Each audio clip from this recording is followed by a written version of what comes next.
நாங்கள் நாகலாபுரம் கொளத்தெருவுலேருந்து பேசுகிறோன்னா இப்போ 2 நாளுக்கு முன்னாடி வந்த தண்ணியால் எங்கள் வீட்டில் இந்த ஃப்ரிட்ஜு, வாஷிங் மிஷின், டிவி முதல்ல எல்லாமே போயிடுச்சுண்ணா.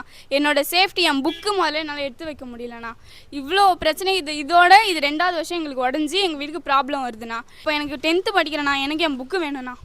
வேறு எதுவும் எனக்கு வேணாண்ணா. எங்கள் வீட்டுக்கு சப்போர்ட்டுக்கு யாரா வந்து நின்னா எங்களுக்கு போதுண்ணா. நாங்கள் பார்த்துக்குறோண்ணா. இதுக்கப்புறம் எப்படி இருந்தாலும் படித்தா தானே நான் மார்க் போடுவாங்க. இப்போ படிக்கவே புக்கு இல்லையாண்ணா. இப்போ நான் படிக்க முடியல, என்கிட்ட புக்கு இல்லைன்னா யாருனா ஹெல்ப் பண்ணுவா? புக்கு வேணும். நான் படித்து தானே எங்கள் அப்பா அம்மாவை காப்பாற்ற முடியும். அதால் எனக்கு புக்கு இருந்துச்சுன்னா நான் படித்து நான் ஒரு பெரிய ஆளாக வருவேண்ணா. எங்களுக்கு ஒரு அனௌன்ஸ்மெண்ட்டும் எதுவும் தரலண்ணா. நாங்களும் வெளியே வரலண்ணா. பயந்துட்டு ஏதாவது வந்துருமோன்னு சொல்லிட்டு நாங்களும் உள்ளே இருந்தோம். ஆனால் அந்த வீட்டில் எவ்வளோ சேஃப்டி பண்ண முடியுமோ நாங்கள் கட்டுற வீட்டில் சேஃப்டி பண்ணணும்.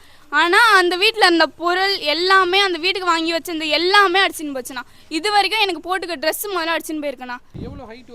எனக்கெல்லாம் முழுங்கிட்டேண்ணா. ஃபுல்லாக 8 வரைக்கும் இருந்துச்சுண்ணா தண்ணி. யாருமே வந்து இது வரைக்கும் எங்கள் வீட்டுக்குள்ளே வந்து யாரும் பார்க்கல.